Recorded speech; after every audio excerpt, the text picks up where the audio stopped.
ভারতীয় ক্রিকেটারদের মধ্যে আকাশ চোপড়ার অবস্থানকে আমি জানি না। তবে আকাশ চোপড়া ক্রিকেট বিশ্লেষণ করে এই থেকে আমি তাকে চিনি। এখন আকাশ চোপড়া মোস্তাফিজকে নিয়ে কথা বলেছে। দেশ যদি করে দেশবাসীর সেটা ভোগ করতে হয়। মোস্তাফিজকে ছেড়ে দিতে আ দেওয়া হয়েছে। সে বিষয়ে আকাশ চোপড়া পজিটিভ। মানে হচ্ছে সে হচ্ছে বিসিসিআই এর পক্ষে এবং উগ্রবাদীদের আ কাছে মাথা নত করেছে। তার মানে কি বুঝতে পারছেন? আপনি শচীন টেন্ডুলকারকে জিজ্ঞেস করেন মোস্তাফিজকে নিয়ে।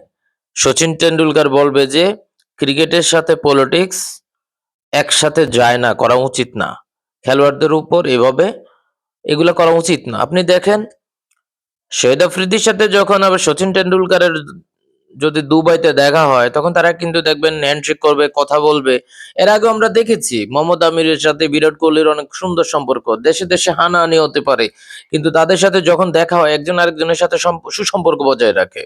কিন্তু বর্তমানে ক্রিকেটটাকেও ভারত একদম রাজনীতি করতে, করতে এমন বাজে অবস্থায় নিয়ে যাচ্ছে, মনে হচ্ছে যে ক্রিকেট ভারতের বাপ-দাদার সম্পত্তি।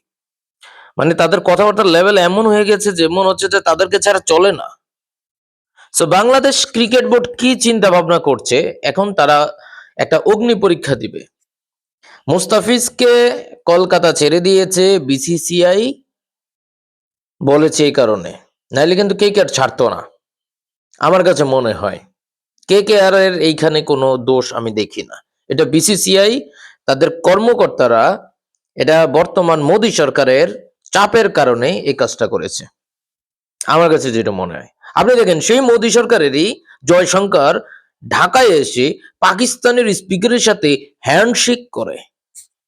কিন্তু আবার দেখেন আপনি গৌতম গম্ভীরের অধীনে স্কাই, সূর্যকুমার যাদব এরা পাকিস্তানি প্লেয়ারদের সাথে হ্যান্ডশেক করে নাই।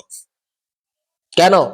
তাহলে তুমি জয়শঙ্কর কেন পাকিস্তানি স্পিকারের সাথে হ্যান্ডশেক করলা বাংলাদেশে আইসা আবার? সো বুঝতেই পারছেন ক্রিকেট এবং রাজনীতি ভারত একেবারে মিলিয়ে মিশিয়ে একাকার করে ফেলছে। সো এটার অবশ্যই তীব্র নিন্দা জানানো উচিত বাংলাদেশ ক্রিকেট বোর্ডের পক্ষ থেকে এবং শুধু তীব্র নিন্দা না, ভবিষ্যতে যে টি-20 বিশ্বকাপ হবে সেখানে না খেলার প্রস্তাব দিতে হবে, দেওয়া উচিত এবং পরবর্তীতে ভারতের সাথে বাংলাদেশের যে দ্বিপাক্ষিক সিরিজ আছে বাংলাদেশে আসবে সেটা বাতিল করা উচিত, বাদ দিতে হবে। দেখেন এখানে বিভিন্ন ধরনের লস হতেই পারে, অনেক লস আসে যায়। এই অনেক লস দেশের প্রেক্ষাপটে দেশের ঊর্ধ্বে কিছু না।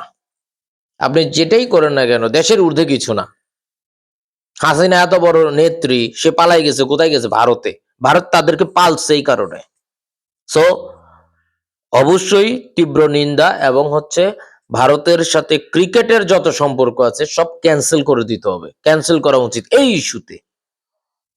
অথবা ক্যান্সেল যদি নাও হয়, আইসিসির তরফ থেকে যদি বিধিনিষেধ থাকে, এটা ওইটা থাকে, দ্বিপাক্ষিক সিরিজ বাংলাদেশের মাটিতে না করে অন্য জায়গায় করতে হবে। নিরপেক্ষ ভেন্যুতে ভারতের সাথে খেলতে হবে।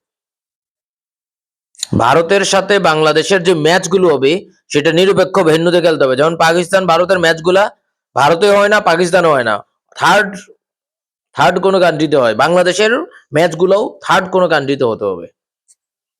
বিসিসিআই নিতে পারলে বাংলাদেশ ক্রিকেট বোর্ড কেন নিতে পারবে না? সমস্যা কোথায়? বাংলাদেশের জনগণ পাশে আছে বিসিবির, অবশ্যই আছে। ধন্যবাদ, ভালো থাকবেন।